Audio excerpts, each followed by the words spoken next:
चर्चा प्रारंभ होत है, सुनो साथ चित दे। भजुराज श्याम श्री प्राणनाथ सखी, जीवन हमारो ये। श्री महामति कहे साथ जी, भया चर्चा का बखत। अब तुम सुनियो चित दे, लाल आगे आए बैठे न तखत। लाल आगे आए बैठे न तखत।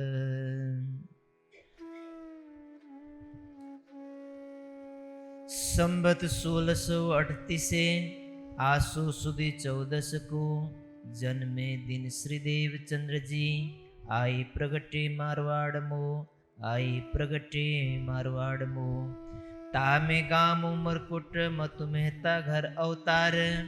माता जो कुंवरबाई ताकु कहो विस्तार, ताकु कहो विस्तार। साक्षात धामधनी परब्रह्म सच्चिदानंद स्वरूप आसवाई सखी श्री लालदास जी के धाम हृदय में विराजमान होकर के परब्रह्म की ब्रह्मलीला को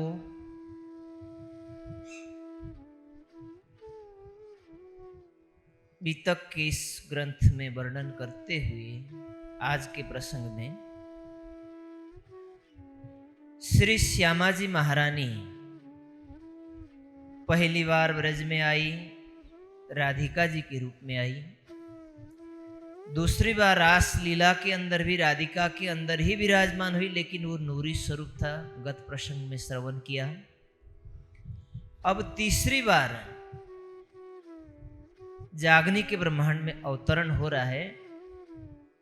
हालांकि कालमाय के ब्रह्मांड में तो दूसरी बार ही होगा, क्योंकि पहली बार ब्रज में आए थे तो कालमाय का ब्रह्मांड था। रास की लीला कालमाय के ब्रह्मांड में नहीं हुआ, लेकिन लीला तीसरी होगी। ब्रह्मांड तीसरा इसलिए कहा गया क्योंकि रास की लीला को बीच में जोड़ दिया गया, जो योग माया के ब्रह्मांड में संपादित हुई।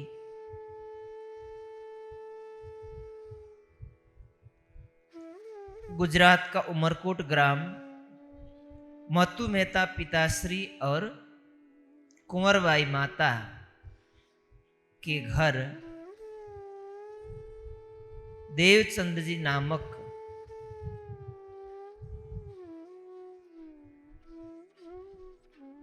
जिनका जीव पूर्व काल में जिन्होंने बहुत अधिक तपस्या की थी, उनको केवल इतना पता चल गया था कि कलयुग का समय आएगा तो उस कलयुग के अंदर परब्रह्म इस संसार में प्रकट होंगे। जब प्रकट होंगे तो वो दो तनों में बैठ करके लीला करेंगे, दो तनों को धारण करेंगे। तो उस समय जिन तनों को धारण करेंगे तो उसमें कोई न कोई जीव तो रहेगा अवश्य ही। तो कालमाय के ब्रह्मांड में पूर्व काल से ही जिन जीवों को ये पता चला था, जिन्होंने ये अपेक्षा की थी कि परब्रह्म इतनी कृपा करें हमारे ऊपर कि जब परब्रह्म स्वयं प्रकट हो तो उस समय जिन तनों में बैठ करके लीला करें, उस लीला का सौभाग्य हमें प्राप्त हो। ये मनोकामना लेकर के उन्होंने तपस्या की। हृदय में कितनी अधिक उत्कंठा रही होगी परब्रह्म की प्राप्ति की। यदि आज तारतम वाणी पुकार के कह रहे कि तुम मेरी आत्मा हो, तुम परमधाम की आत्मा हो, तुम एक सामान्य जीव नहीं हो, तुम सो इश्क मेरा दिल, मैं तुमसे सच्चे हृदय से प्रेम करता हूं।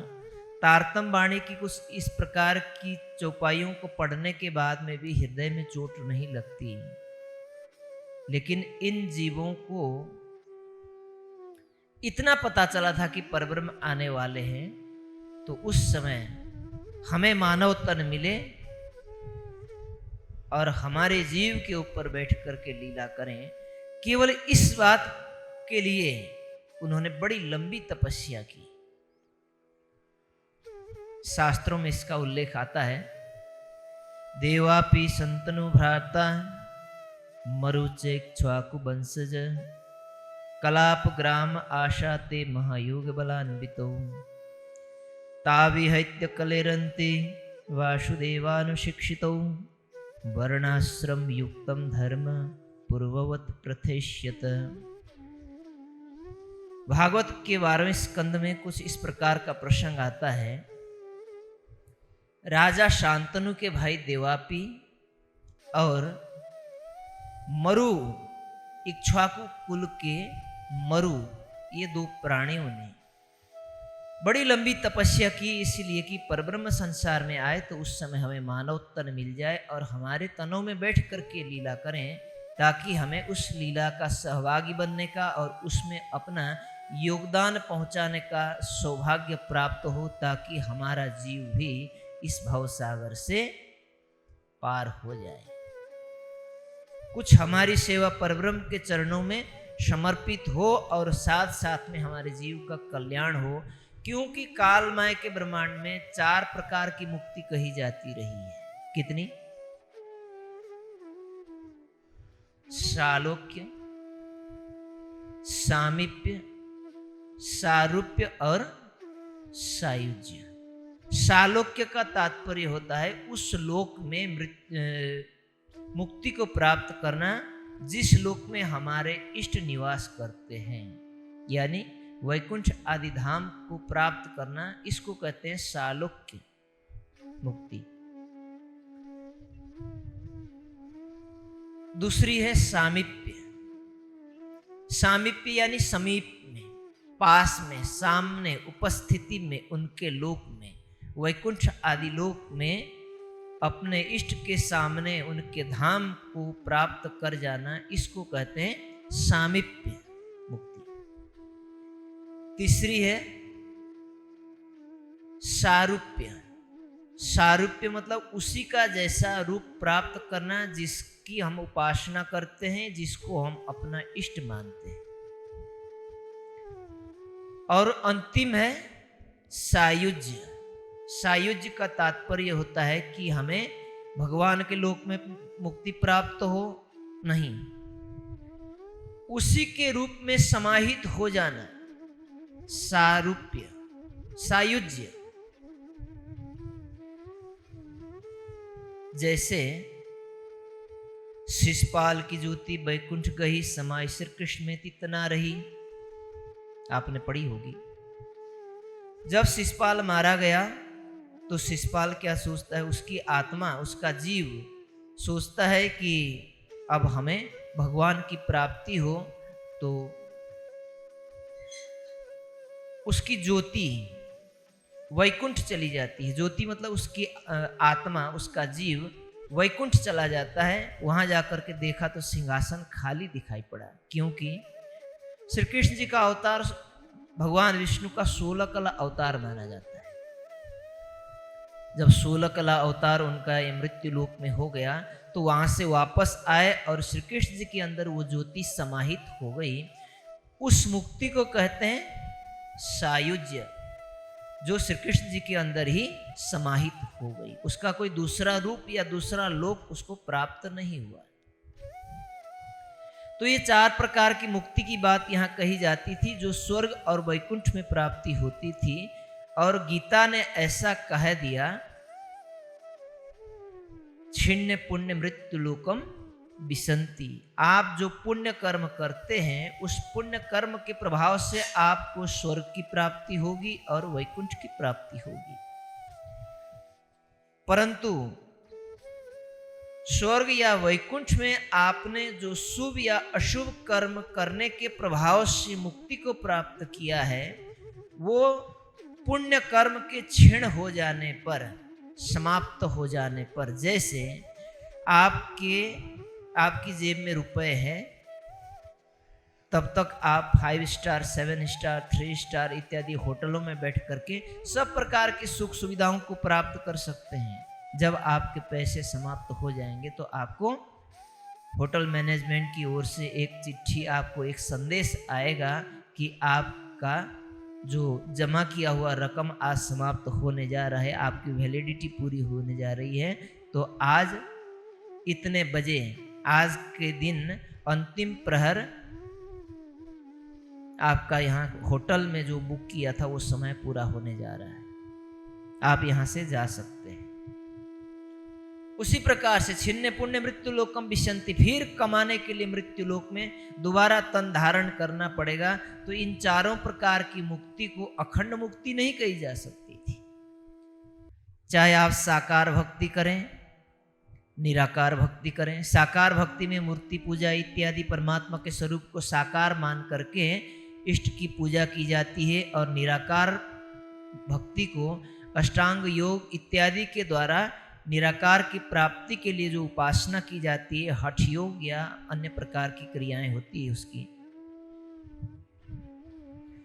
उससे परे परब्रह्म की प्राप्ति के लिए हमारे ऋषियों ने क्या लिखा? रीते ज्ञानात न मुक्ति। जब तक आपको तत्व ज्ञान की प्राप्ति नहीं होती, तत्व ज्ञान का तात्पर्य सीधी सी बात है, प्रकृति के अंदर जिन तत्वों को हम देख रहे हैं, जान रहे हैं, उपस्थित हैं, ये किस प्रकार से नश्वर है, और अविनाशी तत्व आपकी आत्मा और उस अविनाशी तत्व के द्वारा प्राप्त किए जाने वाला ब्रह्म तत्व, जिनमें एक रूपता है, जिनका गुण कर्म स्वभाव एक दूसरे से मिलता जुलता है और एक दूसरे से ये मिल सकते हैं, इन तत्वों को जानने वाला या दर्शाने वाला जो ज्ञान होगा उसको क्या कहते हैं? तत्व ज्ञान। उस तत्व ज्ञान की प्राप्ति के बिना मुक्ति संभव नहीं है। इसलिए उन्होंने ये किया था कि जब परब्रह्म आएंगे तो उनके पास ही ये तत्व ज्ञान होगा, तो हम उनको प्राप्त कर सकें। इन दोनों ने तपस्या की थी, देवापी और शांतनु ने।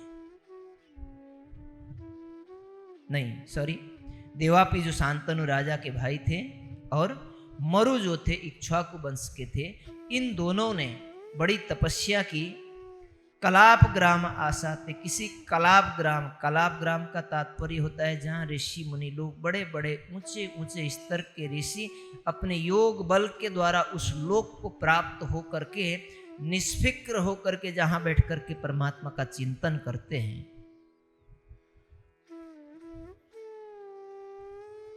बड़ी योग शक्ति से परिपूर्ण हुए। ताविहत्य कलेरंते वासुदेवानुशिक्षितो, नारायण के द्वारा प्रेरित होकर के उनको ये पता चला कि कलयुग में कुछ ऐसा होने वाला है, वर्णाश्रम युक्तम धर्म, और परब्रह्म जब प्रकट होंगे तो क्या करेंगे? वर्णाश्रम धर्म, एक आत्मा धर्म जिसके अंदर स्त्री पुरुष का भेदभाव नहीं है, ब्राह्मण क्षत्रिय शूद्र वैश्य का कोई भेदभाव नहीं है, तू किस जाति का है, किस बिरादरी का है, किस देश का रहने वाला है, इससे कोई मायने नहीं रखता। तू किस कुल में पैदा हुआ, इससे मायने नहीं रखता। मायने उससे रखता है कि तेरी आत्मा का संबंध तू किसके साथ बना रहे हो। हमारी आत्मा उस परब्रह्म को प्राप्त कर सकती है और उस परब्रह्म को, परमधाम को प्राप्त कर सकती है, और उसकी भक्ति करने के लिए, उसको रिझाने के लिए किसी भी प्रकार के जाति वेशभूषा और किसी वर्ग का कोई भेद नहीं है। उसको करते हैं वर्णाश्रम युक्तम धर्म। जो वैदिक काल में था, जो वेदों ने जो सबको अनुमति दिया, कालांतर में जाकर के उसका कुछ इस प्रकार का अर्थ लगाया गया, जिसके द्वारा ये कह दिया गया कि जो निम्न वर्ग के लोग हैं वो वेद नहीं पढ़ सकते, स्त्रियां वेद की ऋचाओं को सुन नहीं सकती, पढ़ नहीं सकती, और ऐसा करने पर जन समाज के ऊपर जुल्म कर दिया जाने लगा। ये कुछ वैदिक नियम के ऊपर कुछ इस प्रकार के अपभ्रंश समाज प्रकट हुआ, जिसके कारण समाज में एक काला अज्ञानता का अंधकार छा गया। सतयुग के बीज भूत इन बीच रहे विस्तार। 4 युग है, सतयुग, त्रेता, द्वापर और कलियुग। कलियुग धर्म केवल एक पांव पर ही स्थिर रहता है, इसलिए कलयुग के एक पांव कहा गया। द्वापर युग में धर्म का 2 पांव खड़ा होने के कारण द्वापर युग को 2 पैर वाला कहा गया। त्रेता में धर्म के 3 पांव स्थित थे, इसलिए 3 पांव वाला कहा गया। और सतयुग को 4 पैर वाला इसलिए कहा गया, उसमें सत, तप, ज्ञान और कर्म ये चारों स्थिर थे। त्रेता में सत का ह्रास्य हुआ, द्वापर में सत और तप दोनों का ह्रास्य हुआ, त्रेता में सत, तप और ज्ञान तीनों का ह्रास्य हुआ। केवल कर्म के आधार पर ही कलयुग स्थिर रहा। लेकिन ये दोनों स्वरूप जब यहां प्रकट होंगे, देवापी और मरु, उनके अंदर सतयुग का बीज होगा। सतयुग में सत, तप, ज्ञान और कर्म ये चारों पैरों पर सतयुग खड़ा रहता था। लेकिन जब ये दोनों स्वरूप इस दुनिया के अंदर प्रकट हुए तो सतयुग से बेहतर स्थिति कहीं नहीं जा सकती थी। यद्यपि इनके अंदर जो ज्ञान का एक दीपक प्रकट होने वाला है, जो सतयुग में भी नहीं था। बोलो श्री प्राणनाथ। क्योंकि परब्रह्म का आगमन तो द्वापर युग में भी हुआ था, परंतु ज्ञान स्वरूप में प्रकट हुए तो कलयुग में ही हुए। इसलिए कहते हैं कि सतयुग जैसा ऐसी अवस्था ये प्रकट करने वाले हैं। सतयुग के बीजभूत इन बीच रहे विस्तार होवे सब में जाहिर अखंड संसार, जिनके द्वारा होने वाली लीला से संपूर्ण ब्रह्मांड को अखंड मुक्ति का सौभाग्य प्राप्त होगा। इसी बात को वेद पक्ष में, कतेब पक्ष में और उपनिषद और अन्य ग्रंथों में कई भाषाओं में अपने अपने तरीके से लिखी गई है। लालदास जी महाराज कहते हैं,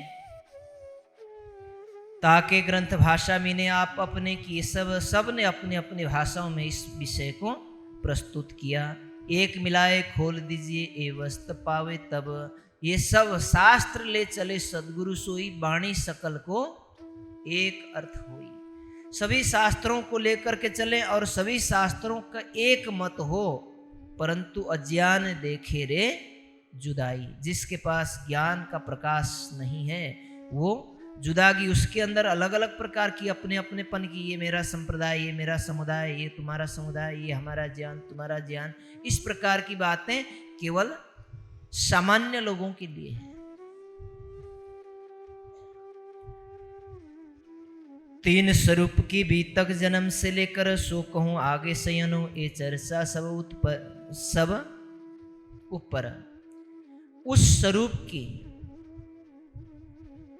बीतक जिनके बारे में आप सुनते आ रहे हैं, देवापी और मरु, उसमें से जो देवापी ने जिस तन को धारण किया वो देवचंद्र जी का तन धारण किया। विक्रम संवत 1638 में मतु मेहता और कुंवरबाई के घर उत्पन्न हुए। परमधाम की श्यामा जी की आत्मा उस देवापी के जीव के ऊपर विराजमान हुई। परमधाम की आत्माएं कभी जन्म नहीं लेती, जीव जन्म लेता है। आत्मा दृष्टा रूप में उसमें बैठ करके खेल को देखती है।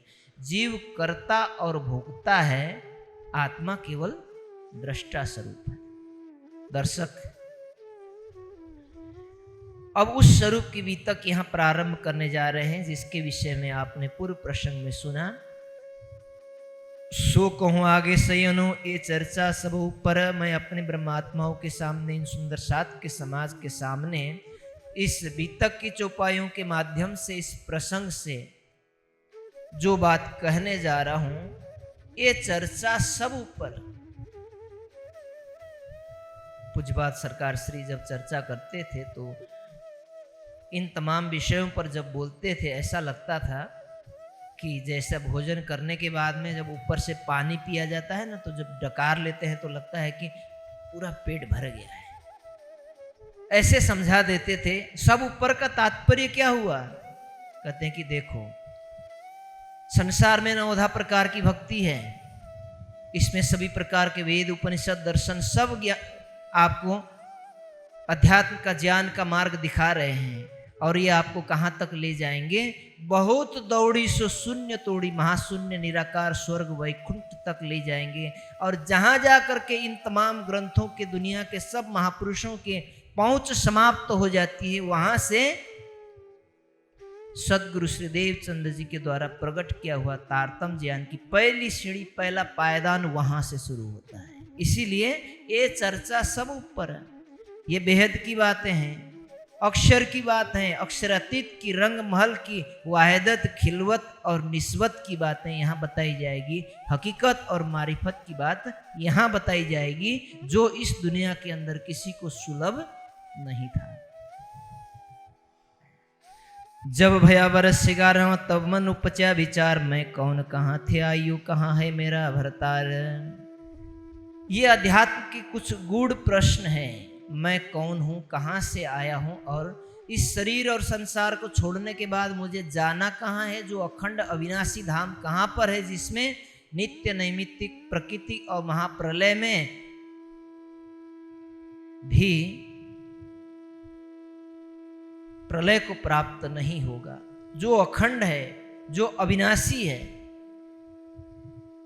जो सृष्टि करता है, वो कहाँ पर विराजमान है, इसको कैसे प्राप्त किया जा सकता है, उसकी विधि क्या है, उसकी पहचान क्या है, उसके गुण कर्म स्वभाव कैसे हैं, इन सब विषयों को जानना। को कहे वह घट घट में है व्यापक संसार। देवचंद्र जी अब पूछते हैं 11 वर्ष की उम्र में, 11 वर्ष की उम्र होती क्या है? शायद मेरे ख्याल में जो ज्ञानपीठ में जो बच्चे छोटे छोटे नन्हे नन्हे बालक हैं, ये भी शायद एक ही होगा जो 11 साल का, लेकिन वो कहता है कि मैं 15 साल का हो गया हूँ। बाकी सब 11 साल से ऊपर के हैं, क्योंकि यहाँ नियम है कि 12 साल से छोटे बच्चों को प्रवेश नहीं है। 11 साल की अवस्था में क्या पता है, खाने पीने, खेलने कूदने का, और अपनी माता की गोद में और अपने छोटे नन्हे मुन्ने बच्चों के साथ खेल करके कुछ संसारिक खुशियों को बटोरने का समय है। लेकिन देवचंद्र जी की अंतरात्मा अंदर से तड़पने लगी कि ये संसार क्या है। संसार में सब लोग मर रहे हैं, कोई संसार छोड़ के जा रहे हैं, कल हमारी भी ऐसी पारी आएगी, तो मैं जाऊंगा तो कहाँ जाऊंगा, मेरा घर कहाँ होगा, ये तो मेरा घर नहीं, ये रिश्ता नाता तो मेरा नहीं है। किसी एक बड़े आध्यात्मिक व्यक्ति ने एक बहुत सुंदर बात कही है, मैं बार बार बताया करता हूँ, कोई सुंदर सा आपको याद होगा नहीं होगा, आवृत्त कर दे रहा हूँ। जैसे सावन की अभी बरसात होती है, नदी नाले बढ़ जाते हैं और आसपास के पेड़ उखड़ जाते हैं, और दूर दूर से कुछ भूस्खलन इत्यादि के कारण पेड़ आकर के नदियों में प्रवाहित हो जाते हैं। बहते बहते उसकी जड़ भी समाप्त हो जाती है, उसकी टहनियाँ समाप्त हो जाती है, और आखिर में जब समुद्र में पहुँचते पहुँचते केवल उसके थड़, जो मोटे मोटे जो बीच का जो मोटा भाग होता है, उसका लक्कड़ क्या कहते हैं उसको, तना, केवल वही भर रह जाता है। और उस समुद्र की लहरों में वो ऐसे हिलोरे लेते हैं, उछाल मारता है, कभी इस शोर से उस शोर, कभी उस शोर से उस शोर। इसी क्रम में ऐसी बहुत सारी लकड़ियां वहां पर समुद्र की लहरों में तैरती हैं। अभी इसी दौरान संजोग बस कभी एक दूसरे से टकराव हो जाता है, एक लकड़ी का दूसरी लकड़ी से टकराव हो जाता है, उसके बाद बिछड़न के बाद दोबारा कभी नहीं मिलते। संसार के रिश्ते कुछ इसी प्रकार से, जिसने जैसा कर्म किया उस परिवार में, उस खानदान में, और उस प्रकार के परिस्थिति में वो कभी पैदा हो गया, कभी माता बने, कभी पिता बने, कभी पुत्र बने, कभी पुत्र वधू बने, कभी किस रूप में, अनेकों रूप में पैदा हुए। न जाने इस जीव ने कितने हजारों लाखों माताओं का स्तनपान किया, कितनों को अपनी माता बनाई, कितनों को अपना पुत्र पुत्रियां बना लिया, कितनों को अपना भाई बिरादरी बना लिया, और कितने अपने मकान जमीन जायदाद अपने नाम कर लिए, और इस दुनिया को अलविदा करके 5 तत्व से प्रकट हुई अपने मूल प्रकृति में जाकर के समाहित हो गए। ये तो हमारा इतिहास है, ये संसार में प्रकट होने वाले जीवों का एक इतिहास है। यहाँ कौन किसका है, कोई किसी का नहीं, कोई न किसी के संग दुख सुख अपने अंग अवश्यमेवं भोक्तव्यम कृतम कर्म शुभाशुभम। आपने जो शुभ कर्म किए हैं परमात्मा की प्राप्ति के लिए, जो ज्ञान प्राप्त किया, भक्ति की, वैराग्य विवेक के साथ में आपने दुनिया की सेवा की, परमार्थ के लिए कुछ किया, अपनी आत्मा के लिए कुछ किया, आखिर में वो साथ में जाता है। और कुछ नहीं किया तो वो बंधन के जो कारण थे वो साथ में चला जाएगा, और आपको एक इच्छा के रूप में उस इच्छा पूर्ति के लिए फिर दोबारा कभी जन्म होगा। तो किस प्रकार की इच्छा रही है? पशु तुल्य जीवन जीने की इच्छा रही है तो पशु की योनि में चला जाएगा। पंछियों के समान उसकी इच्छा रही, यदि उसकी इच्छा पंछियों की योनि में जाकर के पूर्ण होने वाली है तो पंछी के रूप में जन्म लेगा, कहीं बंदर के रूप में जन्म लेगा। सुन करके बड़ा बुरा लगेगा, अरे हम इतने शान शौकत के साथ हम अपने महलों में रहते हैं, हमारी इतनी अच्छी ऊंची इज्जत है, हम इतने बड़े बड़े बिरादरी के लोग हैं, हमारे बड़े राज घरानों में हमारी बड़ी राजनीति करने वाले लोग हैं, हमारे पीछे इतने बड़े आगे पीछे लोग चलते हैं, बड़े झंडे लगा करके जयकारे नारे लगाते हैं, कितने शिष्य आगे पीछे हमारे चलते हैं, कल हम बंदर बनेंगे। हाँ, अवश्य बनेंगे। जैसी इच्छा रही है उस इच्छा के अनुकूल उसको जन्म मिलेगा। बहुत सारे उदाहरण हैं। आपने बुद्ध की किताब पढ़ी है, उसकी जीवनी पढ़ी है?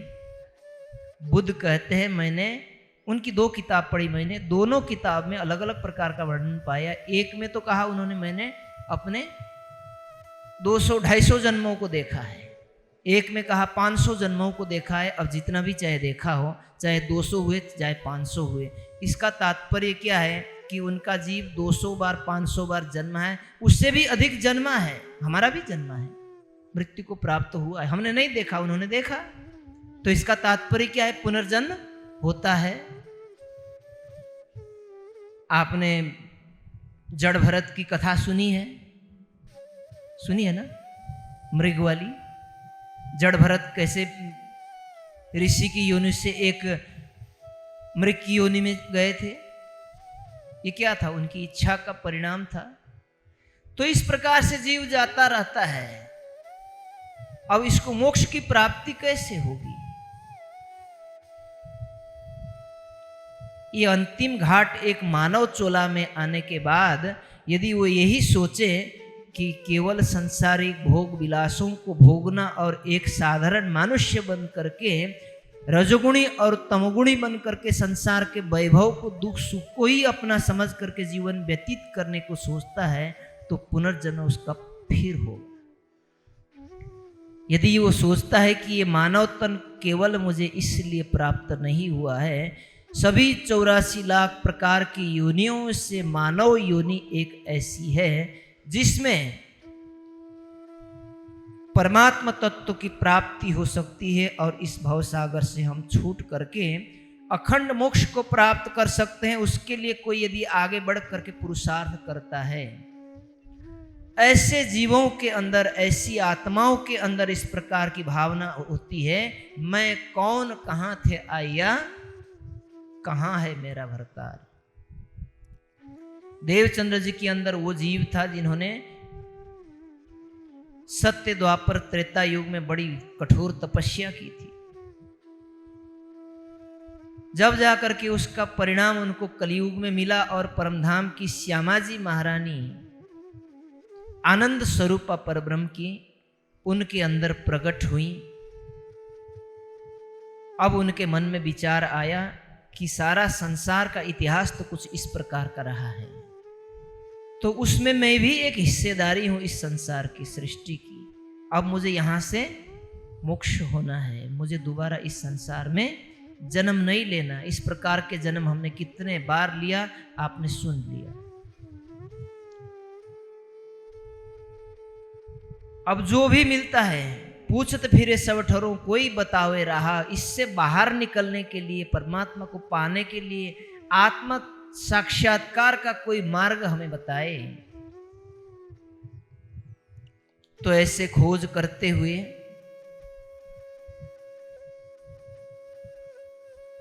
जिस किसी से भी मिलते हैं, लगता है कि हमें कुछ बता सकते हैं, तो यही प्रश्न पूछते हैं कि परमात्मा कहाँ मिलेंगे। कोई कहते हैं कि घट घट में व्यापक है, कोई कहते हैं कण कण में व्यापक है, तुम खोज लो मिल जाएंगे। कहीं तुम्हारे घर गांव में मंदिर तो होंगे। हाँ जी है, पिंगल श्याम का मंदिर है। सवेरे उठ के चले जाते हैं 3 बजे उठ करके। 3 बजे की नींद तो बड़ी प्यारी होती है, बड़ी मीठी होती है।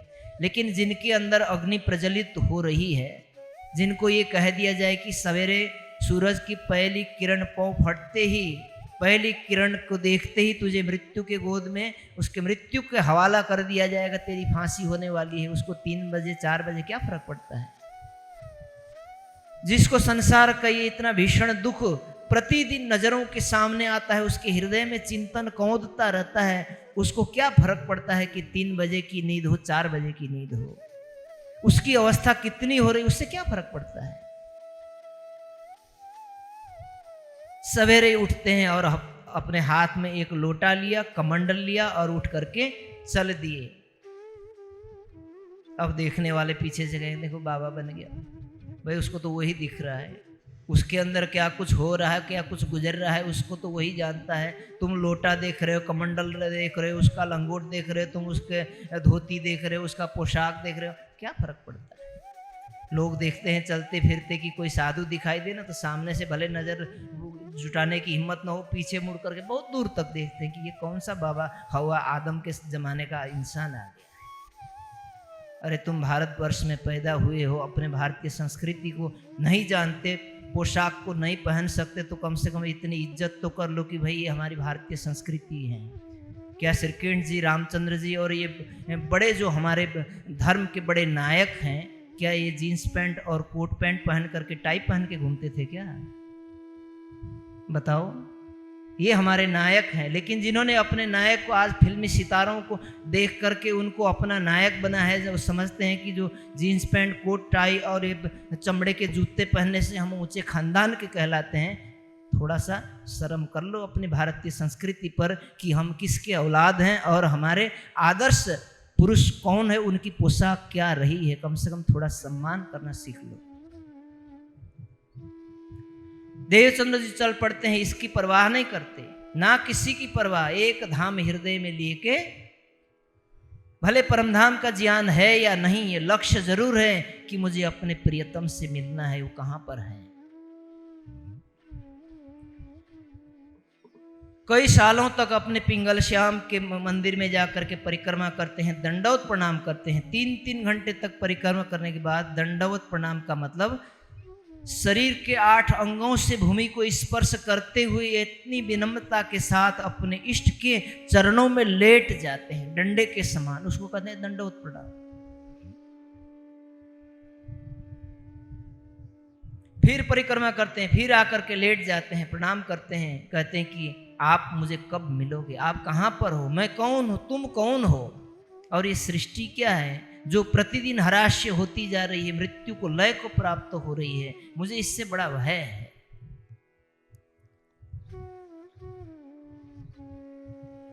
या समय राजा उमरकोट का ताको बजीर जाए ताह। उमरकोट में उनका जन्म हुआ था। वहां का राजा जो था वो अपने राजकुमार का विवाह रचाना चाहता था। उस समय सुरक्षा की दृष्टि से राजकुमार को दूल्हे के रूप में ले नहीं जाया जाता था। उसके नाम की एक तलवार ले जाई जाती थी और उस तलवार के साथ कन्या का फेरे होता था और उसकी डोली अपने घर आती थी और घर में फिर उस राजकुमार के साथ उसके फेरे होते थे और इस प्रकार से विवाह कर लिए जाते थे। क्योंकि उस समय जो अड़ोस पड़ोस के जो हो सकते हैं कि कोई उनके शत्रु हो, क्योंकि राज खानदान को समाप्त करने के लिए राजा को अगर जीत भी लिया तो फिर राजकुमार दोबारा खड़ा हो जाएगा, इसीलिए उसकी वंशज को नष्ट करने की प्रवृत्ति थी। तो अपनी वंशज को बड़ी सुरक्षा के साथ पोषण करते थे। तो इसी सिलसिले में उसका जो वजीर है खाड़ा भी बहाने के लिए अब कहाँ जाने वाला था, वहां से कच्छ देश को जाने वाला था। 200 अश्वार एक बहल जाकर के पूछते हैं कि हम भी आपके साथ जाना चाहते हैं कच्छ देश, क्योंकि उनके पिता श्री व्यापारी का काम करते थे। देवचंद्र जी को एक बार लेकर के कच्छ देश गए थे, वहां देखा बड़े साधु संत हैं, बड़े धर्म की नगरी है, तीर्थ नगरी है, उसमें बहुत सारे मंदिर, आश्रम, मठ इत्यादि है, जहाँ जा कर के साधु संतों के चरणों में मैं अपना ऊंचा ज्ञान प्राप्त कर लूँ, जिससे मैं अपने प्रियतम को प्राप्त कर सकूं, मैं अपने परमात्मा को प्राप्त कर सकूं। ये उनके मन में बड़ी इच्छा थी। उनको बारात में नहीं जाना था, वहाँ के लड्डू और रसगुल्ले उनको आकर्षित नहीं करते।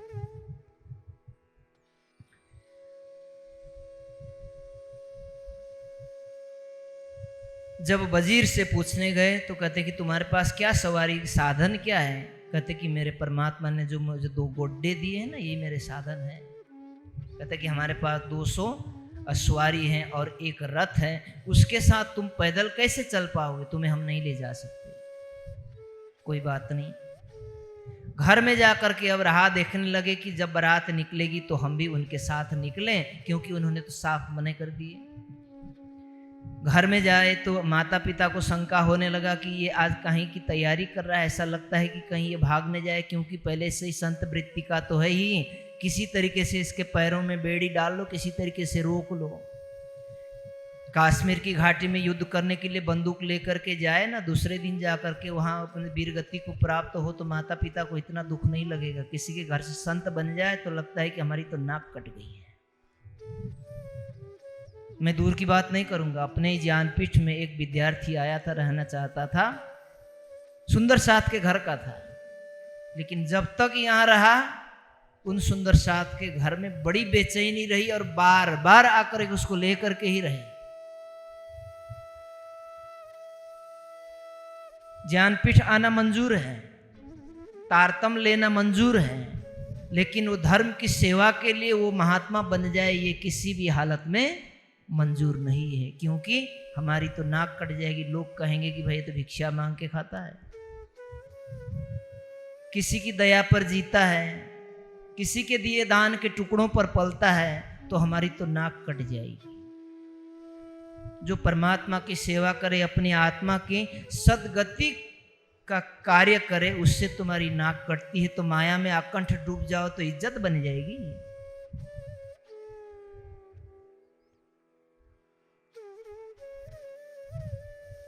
घरों जाए साज को राहकी लेने लगे, थारी कटोरी लोहंडा एक लोटा जल के। अब देवचंद जी ने क्या लिया? पासबुक नहीं लिए, एटीएम नहीं लिए, वहां जाकर के कुछ रुपयों की गड्डी नहीं ली, कुछ जेवर नहीं लिए। उनकी क्या इच्छा थी? भाई मैं जाऊंगा, मेरे लिए चुनौती क्या होगी? सबसे पहले भूख लगेगी, तो भूख लगेगी तो भाई मेरे अनुकूल मुझे क्या चाहिए? भोजन चाहिए। थोड़ा सा आटा रख लिया। अब आटा तो रख लिया, लेकिन पकेगा किस में? अब तावा भी चाहिए, कढ़ाई भी चाहिए, पतीला भी चाहिए, कुकर भी चाहिए। भाई सबसे चुन लिया, एक सबका काम कौन सा करता है, कौन सा बर्तन सबका कार्य कर सकता है। चलो एक कढ़ाई ले ली, चाय भी बन जाएगी, सब्जी भी बन जाएगी, दाल भी बन जाएगी, रोटी भी बन जाएगी और सब कुछ हो जाएगा। और कुछ कमर में पहनने के कुछ कपड़े रख लिए, 1-2। बस एक छोटा सा इतना बकुचा तैयार किया। सोचा कि रास्ते में जाऊंगा और किसी ने मुझे सामने से कोई अगर मिल गया तो उसका सामना कैसे करूंगा। चलो सामना करने के काम भी आ जाएंगे, अगर कहीं 2 आलू मिल जाए तो सब्जी बनाने के काम भी आ जाएंगे। एक क्या रख ली? कटारी भी रख ली। इतना करके तैयार हो गए। माता पिता से बचते बचते उधर बारात वाले निकल गए। बहुत दूर पहुंच गए। सवारी जिनके पास हो बहुत दूर निकल गए। देवचंद जी जैसे तैसे घर में से पैड़ा छुड़ा करके अपना वहां से निकले। कुछ तैयारियां करते करते देरी हो गई। अब देवचंद जी अब अकेले पड़ते हैं। चले अति उतावले मन में पहुंचो धाए। उनको ऐसा लग रहा है कि बारात वाले कब मिल जाए ताकि मेरा साथ हो जाए, मैं कच्छ देश पहुंच सकूं। करते करते रास्ते में जा रहे हैं। अब उनको मन में डर हो रहा है कि कहीं इसमें कोई चोर न मिले, क्योंकि रास्ता कैसा है? रेगिस्तान का है। और वहाँ कहीं पद चिन्ह दिखाई नहीं पड़ने वाला किसी का कि अगला बंदा कहाँ गया, मैं उसके पग चिन्ह को निशाना करके आगे बढ़ सकूं। देवचंद्र जी अब धीरे धीरे जा रहे हैं, मन में भय है। रेगिस्तान की जो हवा चलती है उससे सारी पगडंडियां खत्म हो जाती है, कहीं इधर का पहाड़ उधर पहुंच जा रहा है, कहीं उधर का टीला उधर पहुंच जा रहा है। अब वो जब बीच रेगिस्तान में पहुंच जाते हैं तो वहां दिशाएं गुम जाती है। मन में आया कि अगर कोई चोर आ गया सामने से तो क्या करूंगा। वह बालक मंदह सत पेट में उठा दर्द, अब डर के मारे और दौड़ते दौड़ते जब खाली पेट हो गया, पेट में हवा भर गई और पेट में दर्द होने लगा। न जाने आगे पीछे कौन जगह सरहद में किस जगह पर पहुंच गया, अब ये भी भूल गए किस सीमा पर पहुंच गया हूं मैं, कोई पता नहीं। यूं करते चले जाते एक शख्स दिया दीदार, बोलो श्री प्राणनाथ प्यारे की। ऐसे चले जा रहे हैं देवचंद्र जी, ऐसे करते करते सामने से उस मरुभूमि के अंदर एक अजनबी इंसान दिखाई पड़ता है, जिसकी कोई पूर्व पहचान नहीं है। देवचंद्र जी सोचते हैं जहां घर नहीं, शहर नहीं, गांव नहीं, दिन नहीं, रात्रि के समय में कोई मेरे सामने से आ रहा है, इसका मतलब निश्चय ही ये कोई चोर है। अब ये निश्चय ही मुझे मार डालेगा, मेरे में जो कुछ है वो सब कुछ छीन लेगा। मन में बहुत घबराहट हुई, ये चोर मुझ को मारेगा, नहीं बचने का ठौर, निश्चय ही अब मुझे ये मृत्यु के हवाले कर लेगा। अब किसी प्रकार से मैं बच सकूंगा नहीं, मुझे बचाने वाला यहाँ कोई भी नहीं है। अब उसके सामने मेरा कुछ चलने वाला नहीं है। देवचंद्र जी का होश हवास उड़ गया। ऐसे करते करते ही आगे बढ़ गए थे, बीच में मुलाकात हो ही जाती है। तो उस भेष में जो व्यक्ति सामने से आया, जिसको देवचंद्र जी चोर ऐसा समझ रहे थे, तो उसके बारे में लालदास जी महाराज यहाँ कहते हैं, ये भेष सिपाही का, कमर कटारी तलवार, मुंह दाढ़ी हाथ बरछी, ऐसो भेष ल्यावन हार। ये भेष सिपाही का, उस शख्स की हुलिया कैसी थी, दिखने में लगता था कि कोई एक पठान व्यक्ति है, आरबी व्यक्ति है, सिपाही का जैसा लगता था। कमर में एक कटारी है, तलवार है, मुंह दाढ़ी सामने से देखने पर लगता है कि दाढ़ी बड़ी हुई है, और हाथ में एक बरछी यानी लंबी लकड़ी है जो एक तरफ से बरछी की तरह नुकीली है। इस प्रकार का वेश धारण किया हुआ व्यक्ति सामने से देवचंद्र जी की उनके साथ मुलाकात हो जाती है। मुख से आए वचन कहे छोड़ो कमर तलवार। जैसे ही देवचंद्र जी ने सोचा था कि यही मेरा साथ देगा, इसी के साथ मैं लड़ूंगा, उस शख्स ने कहा कि ये तलवार दो बेटे। कमर से सबसे पहले तलवार छुड़वाई। मुंह मुदा दशवत से कछु न आयो विचार। अब डर के मारे कुछ कहा नहीं जा रहा, उनके मुंह से आवाज नहीं निकल रही और विचार करने की शक्ति भी समाप्त हो गई है। तुरंत तलवार छोड़ के दई हाथ में श्रीराज बोले श्री प्राणनाथ प्यारे की। जिसको खोजने के लिए निकले वही एक ऐसा वेश धारण करके सामने से आया। देवचंद्र जी बहुत घबरा रहे हैं अंदर। और लालदास जी महाराज लिख रहे हैं कि दई तलवार छोड़ के तुरंत हाथ में श्रीराज। कौन था? साक्षात श्रीराज जी के स्वरूप थे। राज जी कहते हैं कि तुम मुझे खोजने के लिए निकलोगे ना, यदि 100 कदम का फासला हो तो तुम 10 कदम आगे चल करके देखो, 90 कदम तो मैं तुम्हारे पास पहले ही पहुंच जाऊंगा। लेकिन श्रीराज जी ने यहां ऐसा कालमय का ब्रह्मांड भेष धारण किया, अंदर बैठी हुई शक्ति को पता ही नहीं कि देवचंद्र जी को भी पता नहीं मैं कौन हूं, और सामने आने वाला व्यक्ति भी उसका बाहरी स्वरूप दिखाई दे रहा है। लेकिन देवचंद्र जी को वही शख्स मिला, वही शक्ति से मिलन हुआ है जिसको वो खोजने के लिए निकले हैं। कहा छोड़ तू गाठड़ी, ये बातें देखी न काज। सामने से उस शख्स ने कहा कि इस गठरी को भी छोड़ दो, लाओ मुझे दो। अब सोचते हैं कि जो कुछ था सब कुछ लिया, अब तो मुझे ये मार ही डालेगा। एक पिछोरी अपने कमर से उतार लिया उस शख्स ने और नीचे बिछा दिया जमीन पर, रेत के ऊपर, और कहते हैं कि लड़के तुम इस पर सो जाओ। कहते अच्छा, बड़ा सियाना चोर है, मारना तो चाहता लेकिन पुरुषार्थ करना नहीं चाहता। तो कहते कि लेट जाओ, लेकिन मैं क्या करूं, इसके सामने परवश हूं, जैसा कहता वैसा करना पड़ेगा। चलो कोई बात नहीं, लेट जाता हूं। देवचंद्र जी वहां लेट गए, उस पछोरी के ऊपर लेट जाते हैं, और लेटने के बाद उसके मुख से क्या आवाज आती है, कहते हैं कि तुम्हें कोई पीड़ा है? अच्छा, थोड़ी सी पीड़ा हरण करके मारोगे? कोई बात नहीं। हाँ, ये चलते चलते पेट में दर्द था, कहते कि यहाँ थोड़ी सी पीड़ा है। तो एक साथल पर्दे पाए, अपना पांव उनकी जांग के मूल में रख करके कुछ हल्का हल्का दबाया, एक डंडा हाथ में लिया और जमीन का सहारा दे करके एक पांव से जमीन पर, दूसरे पांव से देवचंद्र जी की जांग के मूल में दबाया। तो कहते हैं ठीक है? कहते हैं हाँ कुछ ठीक है, लेकिन इधर अभी बाकी है। कहते हैं चलो इसे भी करवा ही लेता। तो दूसरी तरफ भी थोड़े पांव से अपना दाबना शुरू किया। जैसे ही कुछ हवा का प्रेशर बन गया, दबाव बन गया, कुछ हवा निकल गई, तो कहते हैं कि हाँ अब ठीक है। दर्द भया कछु हल्का, सूल पेट का था जोर, जो पेट में दर्द था वो कुछ हल्का हो गया। बोझ दिया शरीर का इन शरीर पर दे, तब खड़े भय श्री देवचंद्र जी ऐसो किया विचार। अब मन में विचार करते हैं,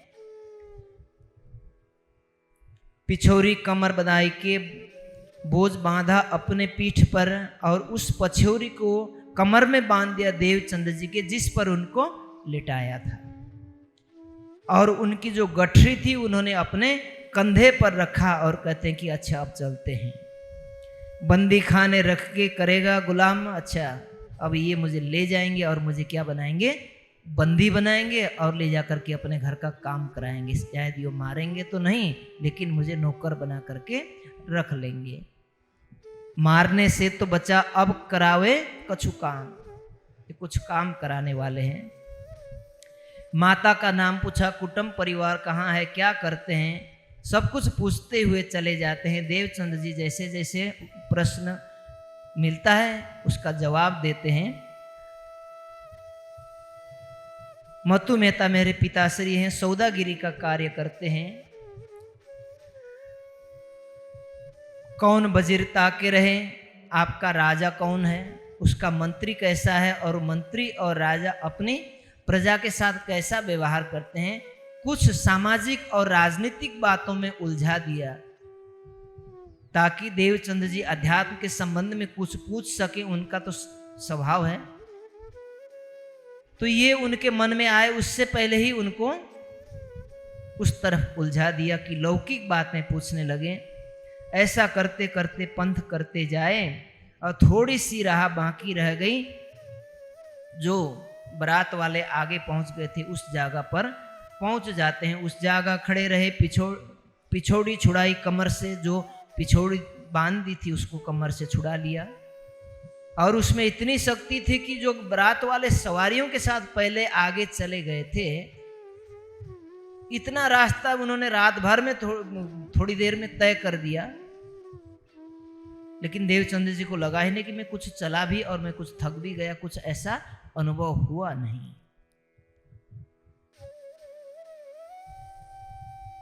और जो पिछोरी छुड़ा करके उनकी गठरी थी उनको देवचंद्र जी को सौंप दिया, और कहते हैं कि देखो, वो पीठ में अपना हाथ किए और कहते हैं थोड़ा आगे बढ़ो, देखो तुम्हारे साथी वही है क्या आगे बारात वाले? कहते कि हाँ वही है। दई तलवार छोड़ के देख के तेरा साथ, जो तलवार जो कटारी थी वो भी वापस दे दिया, और कहते कि देखो तुम्हारे साथी वही है क्या? कहते कि हाँ वही है। उसके बाद थोड़ा पीछे मुड़ करके देखते हैं, तो पीछे फेर के देखे मेरा किन्ने पकड़ा था हाथ। अब पीछे मुड़ कर देखते हैं तो करके जिन्होंने मुझे यहाँ तक पहुँचाया वो तो अब रहा ही नहीं। इस प्रसंग से आपको क्या सीख मिली है? जब तक हम दुनिया में किसी का सहारा लेते हैं या किसी वस्तु का सहारा लेते हैं कि इसके सहारे हमें परमात्मा की प्राप्ति होगी, तो उसको पहले खत्म करना पड़ेगा। तलवार की सहारा थी, गठरी थी, कुछ धन रुपए खाने पीने के नजर आते थे, बारात वाले साथ वाले नजर आते थे, उनके साथ मुझे लक्ष्य मिल जाएगा। ये सारे छूट गए तो राज्य मिले। अब जब ये वापस दिया और जो साथी मिल गए, बारात वाले मिल गए, कहने कि हाँ ठीक है हम अपने मंजिल पर पहुंच गए, साथियों के पास पहुंच गए, तो कहें राज्य अंतर ध्यान हो गए।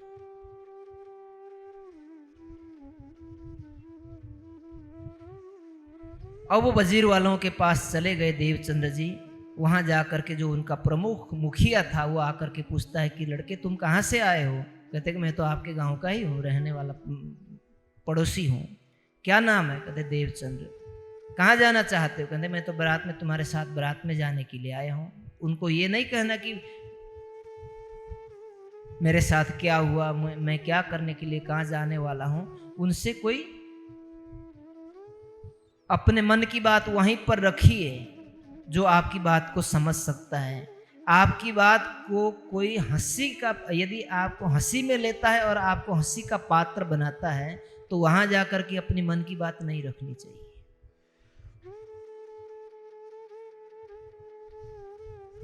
देवचंद्र जी कहते हैं कि मैं अपने पांव के बल पर चल करके आया हूं और मैं आपके पड़ोसी ही हूं, तो कोई बात नहीं, अच्छा चलो भोजन करो। कहते कि नहीं, मैं तो अपना स्वयं लेकर के आया। बड़ा आश्चर्य हुआ, तुम बारात में जा रहे हो कहीं? कहते हाँ आया तो बारात में हूँ, लेकिन मैं अपने हाथ का बना के खाता हूँ। कहते कोई बात नहीं, ये तुम्हारी और हमारी एक बिरादरी है लौकिक रूप से, ठीक है तुम स्वयं अपना बना के खाना चाहते हो तो हमारे भंडार से कुछ ले लियो और बना के खाइयो। तो कहते अच्छा इतनी ही श्रद्धा है तो कोई बात नहीं। हल्का फुल्का रूखा सूखा ले लिया और भोजन बनाया। बनाने के बाद सबने खा लिया। देवचंद्र जी सोचते हैं कि जिसने मुझे यहाँ तक पहुँचाया, मैं जिसको खोजने के लिए निकला हूँ, ये वही तो था। ये मेरे माता नहीं थे, मेरे पिता नहीं थे, मेरे कोई सांसारिक बिरादरी वाले थे नहीं। तो ऐसे जगह पर जो आया और बीच में मुझे अपनी मंजिल तक पहुंचा करके चला गया, हो न हो कहीं मेरी आत्मा का कोई हमदर्दी है, पक्का वही है जिसको मैं खोजने के लिए निकला हूं। उनके अंदर दृढ़ता बन गई, विश्वास बन गया, चाहे मैं किसी भी संकट में पड़ जाऊं, अब तो ये पक्का हो गया कि ये मेरा हाथ छोड़ने वाले नहीं है। इतनी दृढ़ता हो गई। उस स्वरूप को याद किया और भोग लगाया, मन ही मन भोग लगाए। और भोग लगाने के पश्चात अब यहाँ से भोजन करते हैं और बारात वालों के साथ अब देवचंद्र जी यहाँ से आगे चलते हैं।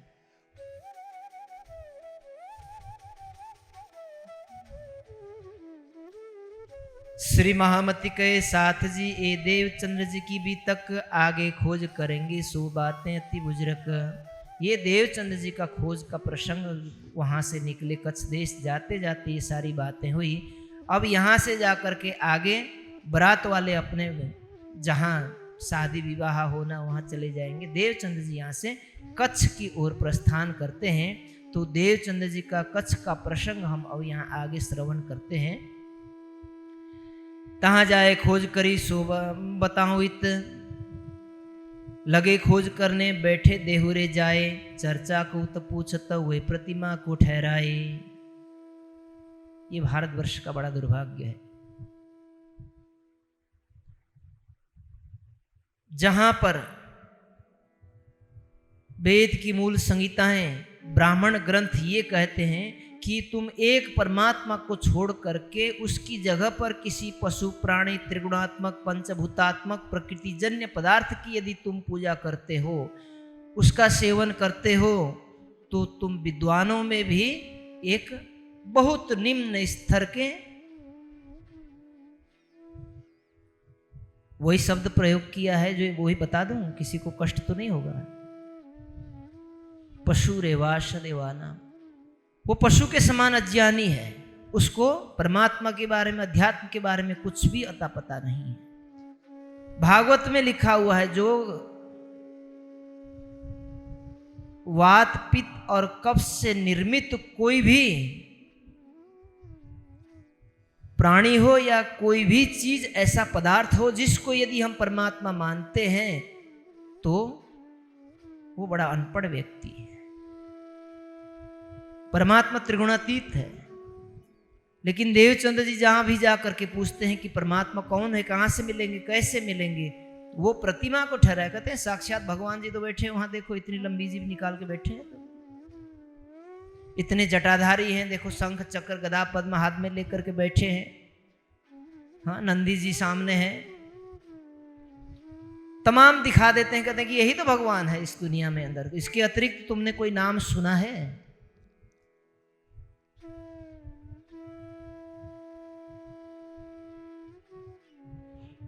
जब से मनुष्य ने ज्ञान के प्रकाश से जब दूर रहे, अज्ञानता के अंधकार में भटकते रहे, तो कुछ इस प्रकार के जो हमारी मन की भावनाएं हैं वो अंधेरे में जाकर के इस कदर डूब गई है, हमने उन जड़ पदार्थों के साथ अपने सिर मार लिया, जहां जाकर के हमारी बुद्धि भी जड़ हो गई।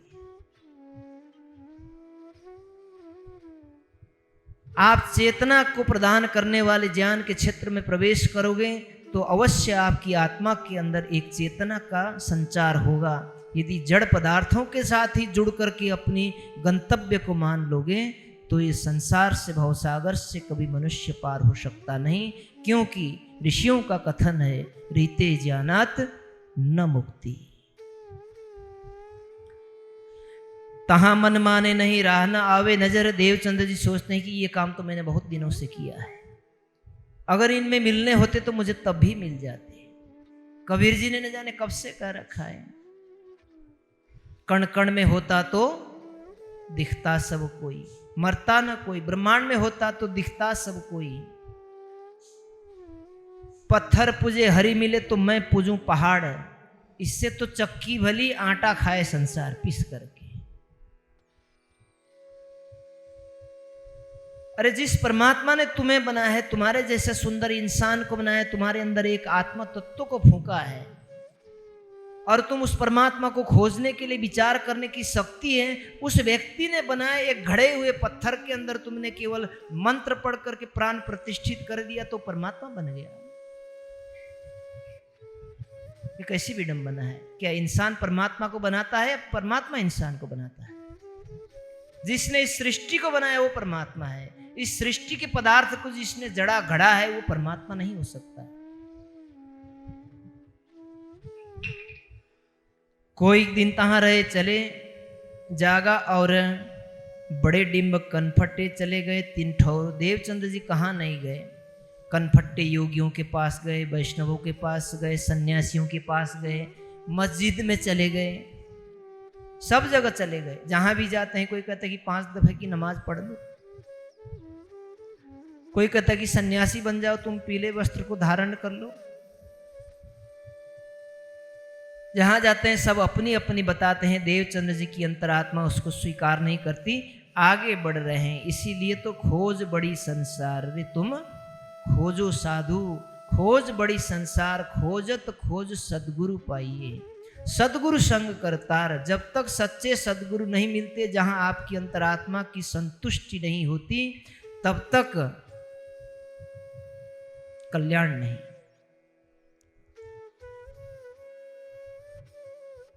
और ब्राह्मण भेष में कई ब्राह्मणों के पास चले गए, खोजते ही फिरे रहे, मेहनत करी ओ जोर। बहुत मेहनत करते हैं, जैसे हम खेती कमाने के लिए मेहनत करते हैं, विद्या अर्जन के लिए मेहनत करते हैं, डिग्रियां प्राप्त करने के लिए बड़े बड़े इंस्टीट्यूट में जाते हैं, बड़े ट्यूशन लेते हैं, बड़ी बड़ी लाखों करोड़ों रुपए की फीस दे करके डिग्रियां प्राप्त करते हैं। ऐसे ही अध्यात्म की उस छोर पर पहुंचने के लिए भी बड़े परिश्रम करने पड़ते हैं, जैसे देवचंद्र जी यहाँ कर रहे हैं।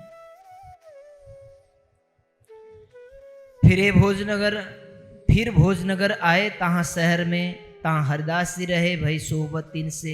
बहुत लोगों से मिलने के चर्चा परिचर्चा करने के बाद अब भोजनगर पहुंचे, जहां हरिदास जी नाम के एक संत रहा करते थे। वे थे राधा वल्लभी सेवत कारज आत्म। वो आत्मा कल्याण की भावना से अपने इष्ट की सेवा करते थे। ये राधा वल्लभी संप्रदाय के ये वैष्णवों में 4 संप्रदाय हैं, तो उसमें से राधा वल्लभी संप्रदाय के ये अनुयायी करते थे। सेवा बांके बिहारी जी की करे सखी भाव धर्म। आत्मा कल्याण की भावना को हृदय में ले करके बांके बिहारी और बाल मुकुंद ये दोनों मूर्तियां उनके यहाँ हुआ करती थी। इन दोनों स्वरूप की ये पूजा करते थे। बांके बिहारी बाल मुकुंद जी तो आप जानते हैं, कल के प्रसंग में सुना है, और जिन्होंने प्रसंग के समय ध्यान लगा लिया होगा तो साक्षात देख लिया होगा, नहीं तो सुन ही लिया होगा जरूर। देख लीजिए सेवा किस प्रकार से करते हैं। रहे तिनकी सोबत में देखी सेवा अत प्रेम, उनकी संगति में रहते हैं और हरिदास जी जहां रहते उनके पीछे खड़े रहते हैं, किसी को जवाब नहीं देते। ठंडी हो रही है, सर्दी हो रही, गर्मी हो रही, नहीं आज दिन भर तो मैं खड़ा ही हूं, कम से कम जाके आधा घंटा लेट जाऊं, कुछ इस प्रकार के विकल्प तैयार नहीं करते। क्योंकि कुछ प्राप्त करने के लिए जिनको जो कुछ समर्पित कर दिया जाता है उसके बाद में कोई विकल्प नहीं रखा जाता है। सामने वाला भी कोई मूर्ख तो नहीं होता ना, आपको वही काम करवाएगा जो जितना आपसे संभव है, जो असंभव है वो तो कराएगा नहीं। परीक्षा के लिए बिरजानंद जी ने दयानंद जी को इतना कह दिया था कि जा तू मर जा, तुझे मृत्यु दंड देता हूं। उसको भी हंसते हुए स्वीकार कर लिया और जाकर के समाधि लगा ली, और उस समाधि में उस दंड में उनको क्या मिला जो अन्य शिष्यों को नहीं मिलता था। समाधि में वो मंत्रों का साक्षात्कार हुआ जिसको पढ़ करके विद्यार्थी केवल मौखिक ज्ञानी बनते थे, उन्होंने आत्मदर्शी बन गए, इसीलिए तो ऋषि बने। बड़ी बड़ी परीक्षाएं होती है। जब रुत आए गर्मी की तब सेवा तीन माफक, जब गर्मी का समय होता था तो मंदिर में जा करके भले मूर्तियों की सेवा कर रहे हैं तो क्या उनकी भावना ऐसे थे कि हम साक्षात भगवान की सेवा कर रहे हैं। वहाँ ठंडक की व्यवस्था करते थे गर्मियों में, और सर्दियों के समय में वो सर्दी अंदर न जाए और अंदर किसी प्रकार से कोई गर्मी का माहौल बन जाए, अगेठी तपाना इत्यादि। सर्दियों में गर्म कपड़े लगाना और पोछा लगाना और उसमें साफ सफाई करके अंगीठी से तपाना इत्यादि, ये सारे सेवा भाव को देख करके उनको अच्छा लगा कि जो कुछ भी करते हैं ये निस्वार्थ भावना से आत्मा कल्याण के हिसाब से करते हैं, इसीलिए उनका मन ठहर गया। देवचंद्र जी को लगा कि इनके अंदर कुछ सच्चाई है।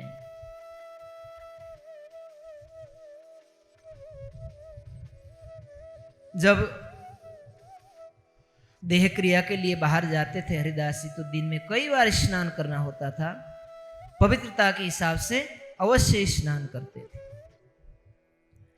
इन ठिकाने आए के आत्म पायो करार, ये सांचौटी देख के करने लगे विचार।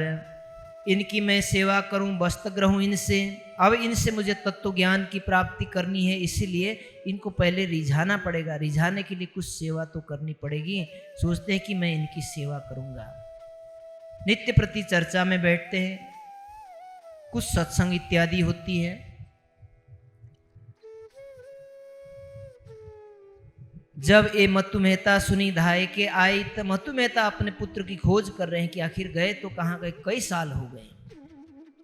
और मतु मेहता और कुंवरबाई जो देवचंद्र जी के माता पिता थे, ये उनके पैतृक गुरु थे।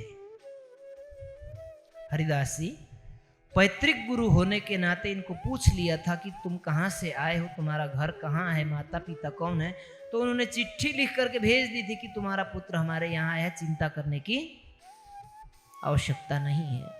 तो एकलौता बेटा जब चला गया तो हम यहाँ रह के क्या करेंगे। माता पिता दोनों हरिदास जी के पास वहीं पर भोजनगर में आ जाते हैं, तो वहीं रहने लगे। माता पिता भी उनके साथ में ही रह रहे थे। और देवचंद्र जी घर चले जाते हैं रात्रि के 12 बजे और सवेरे 3 बजे भोर के फिर उठ करके आ जाते हैं सेवा में। 8 प्रहर में 1 प्रहर तो घर रहते हैं, बाकी प्रहर में इधर हरिदास जी के यहाँ आकर के सेवा में रहते हैं।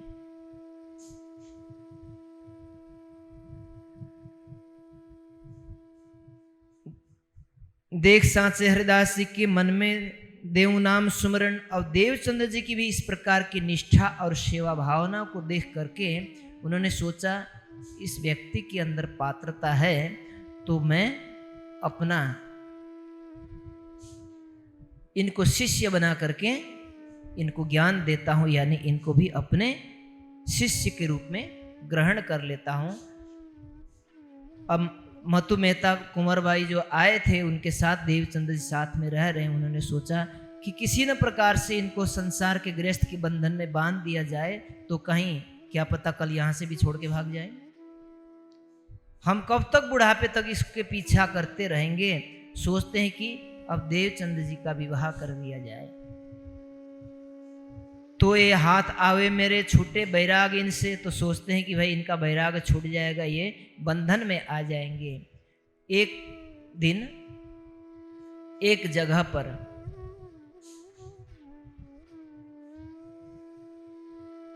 एक कन्या को सुनिश्चित कर लेते हैं, विवाह करने के लिए बातचीत पूरी हो जाती है और माता पिता अपने पुत्र का विवाह करने के लिए उत्तम दिन निश्चित कर लेते हैं। और इधर हरिदास जी ने भी जो ये सोच लिया कि भाई शुभ मुहूर्त तो एक ही होता है ना, मुहूर्त तो मुहूर्त होता है।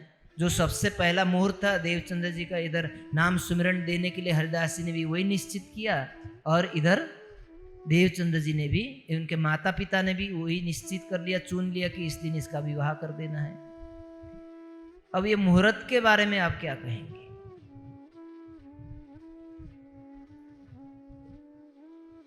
कई कहते हैं कि भाई ये दिन ठीक नहीं है, ये दिन शुभ नहीं, ये दिन इस राशि को इस दिशा में नहीं जानी चाहिए क्योंकि यहाँ इस प्रकार की बाधाएं हैं। आप और जगह छोड़ दीजिए, केवल सरसावा में सोच लीजिए। सरसावा में एक चौक है, क्या कहते हैं, थाना चौक कहिए चाहे कुछ भी कहिए, एक ही चौक है बाजार बीच में। तो वहां से दक्षिण दिशा की ओर जाएंगे तो इधर नकुड़ आता है, पश्चिम में जाएंगे तो जमुना नगर आएगा, पूरब में जाएंगे सहारनपुर है, उत्तर में जाएंगे तो चिलकाना पिलकाना कुछ आता है। तो उसमें से कितनी बसें कितनी सवारियां इन चारों दिशाओं में जाती है, मान के चलो किसी एक या दो राशि वालों के लिए दक्षिण दिशा में जाना शुभ नहीं है या नकुड़ की ओर जाना शुभ नहीं है। तो क्या दक्षिण दिशा में केवल वो कुछ एक राशियां उस दिन नहीं जाती या चली जाती है तो केवल उन्हीं का ही अनिष्ट होगा? बस में बैठे होंगे तो केवल उसी, मान लीजिए कन्या राशि और तुला राशि है, इन दोनों राशियों के लिए दक्षिण की यात्रा उस दिन शुभ नहीं है और बस में वो भी बैठ गए और अन्य राशि वाले भी बैठ गए, तो दुर्घटना होगी तो केवल उन दोनों की होगी, सबकी होगी? सबकी होगी। तो और तो नहीं बच पाएंगे, या सब बचेंगे तो वो दोनों भी बच जाएंगे। तो ऐसे राशि वाले कितने जाते हैं, कितने आते हैं? अगर उस राशि वाले जो भी जाएंगे वहां जाकर के कोई पकड़ पकड़ के उन राशियों को दंड देगा यार? ऐसा क्या सिस्टम है? परमात्मा के बनाए हुए ये दिन है, जब आप अशुभ हरण मंगल करण, आप हृदय में ये परमात्मा का ध्यान चिंतन करके सोच करके चलोगे तो हमेशा शुभ ही शुभ होगा। और यदि हम अशुभ कर्म करते हैं तो घर के क्या लोहे के साथ दरवाजे के अंदर बैठ करके भी अशुभ कर्म कर लोगे, तब भी वो देख लेगा। अवश्यम एवं भुक्तव्यम, शुभ अशुभ कर्म का फल भुगतना पड़ेगा। उस समय राशि नहीं देखी जाएगी, जो शुभ राशि होगा उसको भी मिल जाएगा, जो अशुभ राशि होगा उसको भी कर्म का फल मिलता है। इसीलिए इससे बेटर ये है कि आप अपने कर्मों पर ध्यान दीजिए, परमात्मा के ऊपर विश्वास कीजिए और जो शुभ कार्य करने का है वो कर लीजिए। अगर मान लीजिए किसी के घर में आग लग गई और कहो कि आज हमारा शुभ नहीं है, दक्षिण दिशा में नहीं जाना चाहिए, तो पहले ही तुम्हारा खराब हो गया काम।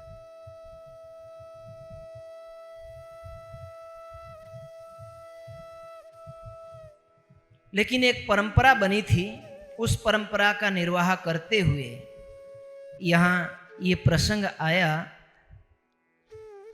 विवाह का दिन और मंत्र देने का दोनों एक ही दिन था। हरिदास जी ने पूछा तुमको नाम सुमिरन देऊं आज, भद्रवेश होए आओ तो होए तुम्हारा काज। भद्रवेश होकर के आना, भद्रवेश मतलब शुद्ध सात्विक वस्त्र पहन करके, भद्र व्यक्ति का वेश, साधु का वेश कैसा होता उसको कहते हैं भद्रवेश। पंचकपाल इत्यादि करके, मुंडन इत्यादि करके भद्रवेश धारण करके आना, तुम्हें मैं नाम सुमिरन देता हूं। अब देवचंद्र जी जैसे गुरुजी ने कहा, उनके कहे हुए वचन उनके लिए ब्रह्मवाक्य था। जैसा कहा उन्होंने वैसा ही किया। दूसरे दिन भद्रवेश होकर के पूरा सफेद वस्त्र पहन करके साधु ब्रह्मचारी बन करके पहुंचे।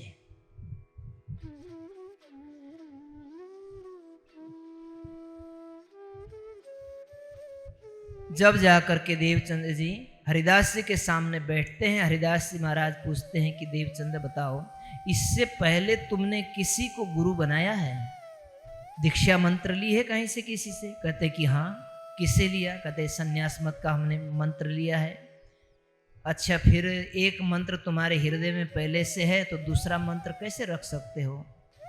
तो इसको एक काम कर लो, यदि तुम हमसे मंत्र लेना चाहते हो, गुरु करना चाहते हो, तो तुमने जिस मंत्र को लिया है संन्यास मत का, उस मंत्र को एक चिट्ठी में लिख दो और उस चिट्ठी को आटे में मिला दो। आटे में मिला करके रोटी बना दो, रोटी बना करके किसी सन्यासी को भिक्षा में दे दो, ताकि तुम्हारा मंत्र वापस चला जाए। देवचंद्र जी कहते हैं गुरुदेव कैसी हास्यास्पद बात करते हैं, चिट्ठी में लिख करके दूं वो तो चला जाएगा, कोई बात नहीं। जो मैंने याद किया है, उसका जो प्रभाव मैंने सुमिरन किया, उसका प्रभाव मेरे अंदर है, वो कैसे जाएगा? भाई एक फूल को ले लिया, हाथ में कुछ मसल लिया, उसकी सुगंधी ले लिया, कहीं शरीर में इत्र इत्यादि लगा लिया, तो वो कैसे पोंछने से थोड़ी ना चला जाएगा, उसको धोने से थोड़ी ना चला जाएगा, नहीं जाएगा। तो उसी प्रकार से जो उसका प्रभाव मेरे हृदय में है, ये तो मानता हूं कि यदि आप जिस मंत्र को देने वाले हो वो अधिक शक्तिशाली होगा तो पहले वाला स्वतः ही चला जाएगा। यदि मेरा पहला लिया हुआ मंत्र यदि आपके मंत्र से ज्यादा शक्तिशाली होगा तो चिट्ठी में देने पर वो नहीं जाने वाला है, वो तो बना का बना रहेगा। हरिदास जी सोचते हैं कि देवचंद्र तुम्हारी तो बड़ी पारखी बुद्धि है, तुम्हें इतनी ऊंची बुद्धि, ऐसी सोच तुम्हें कहां से प्राप्त हुई है? मैं सोचता हूं कि तुम्हें अपना शिष्य बना लूं, लेकिन तुम्हारी बात को सुन करके तो मुझे लगता है कि कोई गुरु मेरे सामने बैठकर प्रवचन दे रहे हैं मुझे, बड़ी ऊंची बात बता रहे हो। चलो कोई बात नहीं। दूसरे दिन चले जाते हैं और सामने बैठ करके श्री देवचंद्र जी को अब अपना मंत्र प्रदान करते हैं, ज्ञान देते हैं। भजमन श्री वृंदावन कुंज बिहारी नित्य विलास, ये राखो तुम दिल में सुमरो कर विश्वास। और देवचंद्र जी को राधा वल्लभी मत के अनुयायी हरिदास जी ने जो गुरु मंत्र दिया है वो क्या था? भजमन श्री वृंदावन कुंज बिहारी नित्य विलास। हे मन, तू नित्य वृंदावन में विलास करने वाले, रास लीला करने वाले उस रास बिहारी को, कुंजवन में विहार करने वाले रास बिहारी को तुम अपने मन से भज लो, भजन करो। राखो तुम दिल में सुमरो कर विश्वास, और इस मंत्र को तुम अपने हृदय में प्रेम पूर्वक निष्ठा के साथ प्रतिदिन जाप किया करो।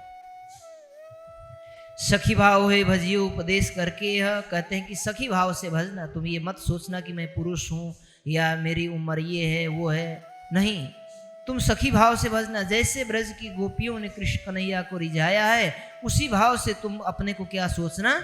सखी भाव से। दीक्षा मंत्र लेने के बाद यहां से विदा होते हैं अपने गुरु से। और देख मत्तु मेहता तेह, देवचंद्र जी को मत्तु मेहता उनके पिताश्री ने देखा। भद्रभेश देख के करने लगे सुर। उनके पिताश्री कहते हैं कि देवचंद्र, आज तुम्हारा विवाह का दिन है, आज तुम्हें तो अच्छा श्रृंगार करने का समय है, और तुम ये क्या सारा अपना पूरा रूप बिगाड़ के आए हो, पूरे जैसे कि तुम्हारे घर में किसी की मौत आ गई हो। मौत आने पर सिर मुड़ाते हैं ना, तो तुम्हें तो आज श्रृंगार कर लेना चाहिए था, और ऐसे वक्त पर तुम ऐसे भद्रवेश धारण करके आए हो। तुम्हें दुल्हा बन करके जाना, पता भी है क्या तुम हमसे कोई बैरी रखते हो कि हमारे इतने बड़े खुशी के अवसर पर तुमने ये मातम मचा दिया? देवचंद्र जी धीरज के साथ कहते हैं, पिताश्री आप कौन सी खुशी की बात कर रहे, कौन से विवाह की बात कर रहे हैं? देवचंद्र जी कहते हैं कि मैंने जिनसे विवाह करना था उनसे मेरा विवाह हो गया है। मैंने अपने हृदय को उनके चरणों में सौंप दिया है, सखी भाव से मैं उनको रिझाता हूं तो मैं उनकी दुल्हन की समान हो गई हूं। यदि आप इस शरीर का भी विवाह करना चाहते हैं तो आप मेरे पिता होने के नाते मेरे ऊपर आपका अधिकार है, तो कर दीजिए। इसके लिए मैं आपत्ति तो नहीं करता हूं, लेकिन मुझे इसमें कोई रुचि और सरोकार नहीं है। रोए पिट दुख पाए के खींच डराए, कहे सुकन श्रीदेव चंद्र जी उत्तर दियो, तुम कहा चाहत हो दिन, कौन से खुशियों का दिन मनाना चाहते हो। ऐसे में ब्याह हुआ, खटपट नित हुई, विवाह तो हो गया, माता पिता ने विवाह कर दिया, लेकिन खटपट कुछ न कुछ, क्योंकि देवचंद्र जी के माता पिता संसारिक विचार के व्यक्ति थे और देवचंद्र जी के अंदर संसारिक कोई भावना ऐसी थी नहीं। तो जब विषय आपस में नहीं मिलते तो खटपट तो होना स्वाभाविक था।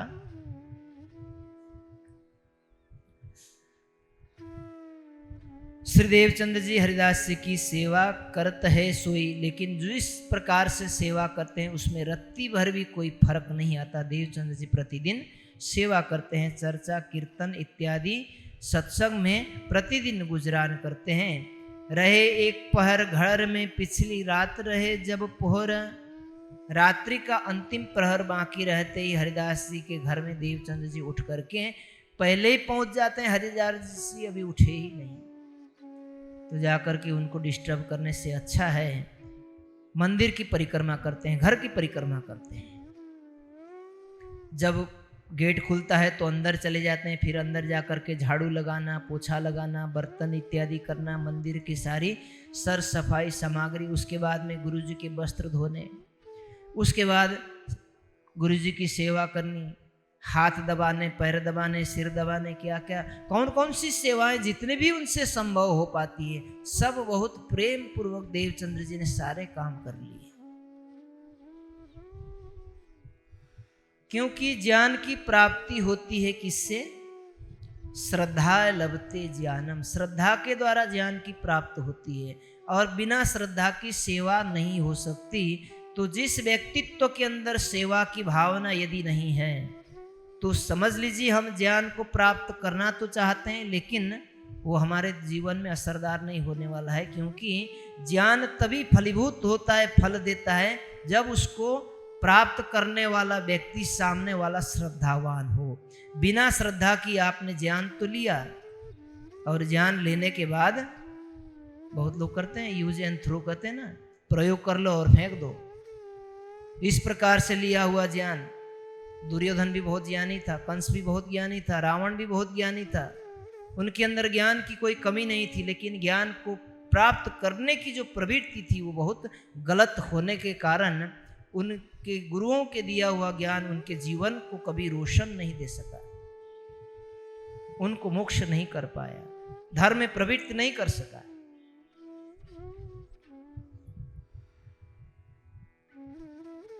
एक दिवस हरिदास जी उठे थे, देह कार्य देह क्रिया के लिए हरिदास जी उठे थे। देवचंद्र जी को घर के चारों तरफ परिक्रमा करते हुए अपने घर के झरोखे से देख लेते हैं। एक प्रहर रात्रि बाकी है, तुम कहाँ, अभी कौन घूम रहा है? देवचंद्र जी कहते हैं कि गुरुदेव मैं हूं। कहते हैं इतनी जल्दी क्यों आए? ये नहीं कहते कि गुरुदेव आप सोते रहते हैं, हम सवेरे आकर के आपके घर की परिक्रमा करते हैं, नहीं। कहते हैं कि गुरुदेव क्षमा करना, हमने आपको डिस्टर्ब तो नहीं किया, आज समय का हमें भान नहीं रहा, इसीलिए हम थोड़ी सी जल्दी आ गए, लगा कि हमारा समय हो गया लेकिन अभी रात्रि बाकी थी इसीलिए हम आ गए। दूसरे तीसरे दिन भी उनका तो प्रतिदिन का यही कार्य था। उनके स्वर को पहचान लिया देवचंद्र जी को और अपने पास बुला लेते हैं। सेवा करे न जना, वही अपनी आत्म के कारण, अपनी आत्म कल्याण के लिए जो सेवा करते हैं, किसी के लिए दिखावा नहीं करते, नाम नहीं लिखवाते, उपस्थिति नहीं दर जाती,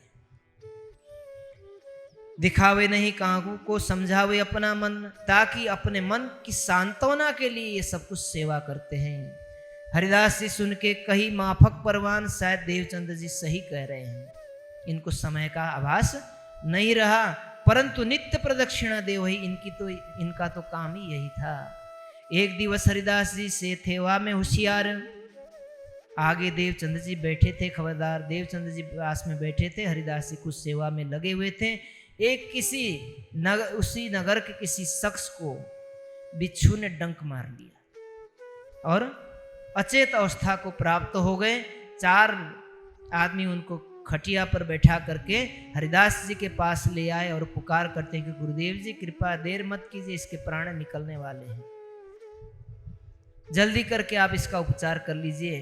हरिदास जी उनको बुला लेते हैं और उसके बिच्छू का जो जहर उतारने वाला मंत्र है उसका प्रयोग करते हैं और मंत्र का प्रयोग करते हैं और मूंछ में ताव देते हैं।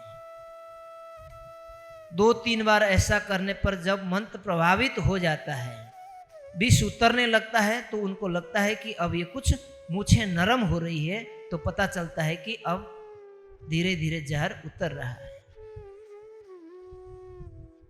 तीसरी बार मंत्र का प्रयोग करने पर वो व्यक्ति उठ करके खड़ा हुआ और उनका अभिवादन किया। कहते हैं कि आपने जीवन दान दिया है, हम आपके बहुत आभारी हैं। इतना कह करके वहां से वापस लौटे।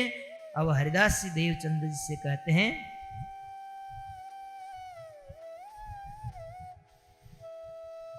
एक घड़ी फुर्सत ना होती मंत्र कहने में, तो प्राण न रहने इनके, न रहते इनके होता ऐसो उपकार। कहते हैं कि एक घड़ी अगर देर होती तो ये व्यक्ति मर जाता।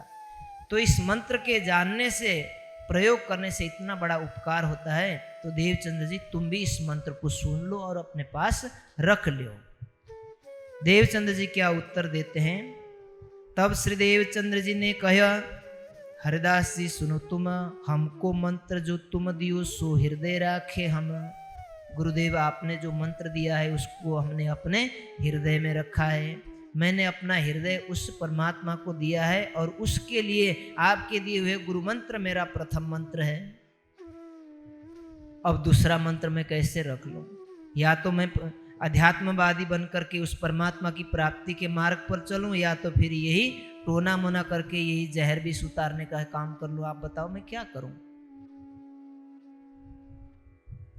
शिष्य तो मिले, इतने अच्छे मिले कि हर प्रश्न पर संकट पैदा कर देते हैं और उचित संकट पैदा करते हैं। सो ये मंत्र कैसा है जो लाख बिच्छू का दुख? आपके द्वारा दिया हुआ मंत्र ऐसा है जो जीव को एक बार जन्मने में लाखों बिच्छू का डंक मारने पर कितना कष्ट होता है, इतना कष्ट होता है। और उस जन्म मरण से मुक्त कराने वाला जो मंत्र है, तो ये एक बिच्छू का जो डंक वाला मंत्र उसके सामने क्या मायने रखता है।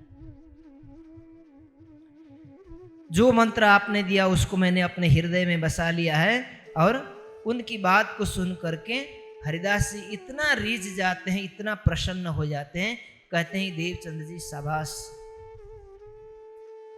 तुम्हारे जैसा शिष्य मुझे तुम ही मिले हो और कोई नहीं मिले। तुम्हारे में अंदर जो बुद्धि है और उसमें तीव्रता और उसमें जो समझ और एक पारखीपन है वो हमारे अंदर नहीं है। इस प्रकार की बीतकें बहुत सारे प्रसंग भोजनगर के अंदर देवचंद्र जी के साथ हुए। एक दिन फिर से देवचंद्र जी को घूमते हुए, घर में परिक्रमा करते हुए हरिदास जी देख लेते हैं। तो कहते हैं कि देवचंद्र जी, तुम जिस प्रकार से मेरे घर की मंदिर की परिक्रमा करते हो और मैं जहाँ सोया हुआ हूँ, तुम्हारे परिक्रमा का बोझ मेरे सिर पर चढ़ता है। इसलिए अब मैं चाहता हूं कि मेरे घर में 2 भगवान हैं, एक बाल मुकुंद जी हैं और एक बांके बिहारी जी हैं। तुम जितना समय यहाँ आने में, जाने में या सेवा करने में लगाते हो, तुम अपने ही घर में उनको ले जाओ। ले जा करके मैं तुम्हें एक भगवान जी दे देता हूं, बाल मुकुंद जी दे देता हूं। तो वहां जाकर के तुम सेवा कर लेना, ताकि तुम्हें यहाँ बार बार आने जाने में जो समय लगता है वो भी व्यर्थ नहीं जाएगा। और दूसरी बात, जो तुम आकर के परिक्रमा करते हो वो मुझे, मेरे ऊपर मेरी भक्ति को कटौती करने वाला है ये।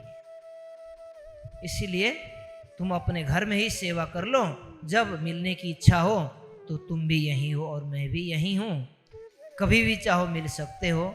इस प्रकार से देवचंद्र जी से शर्त लगाई। देवचंद्र जी प्रसन्न हुए कि आज दिन तक किसी गुरु ने अपने इष्ट को किसी शिष्य को देने के लिए वादा किया हो, वो पहला व्यक्ति हूं मैं। कितनी खुशी की बात है मेरे लिए। बड़े प्रसन्न हुए और घर में जाकर के सारी तैयारियां कर ली। और देवचंद्र जी अपने यहाँ से बाल मुकुंद जी को अपने घर ले जा करके पधराने की तैयारी में कल अपने यहाँ हरिदास जी के यहाँ आएंगे और वहाँ का प्रसंग होगा। तो यहाँ पहला दर्शन आपको देवचंद्र जी को जो हुआ आज आपने श्रवण किया। कल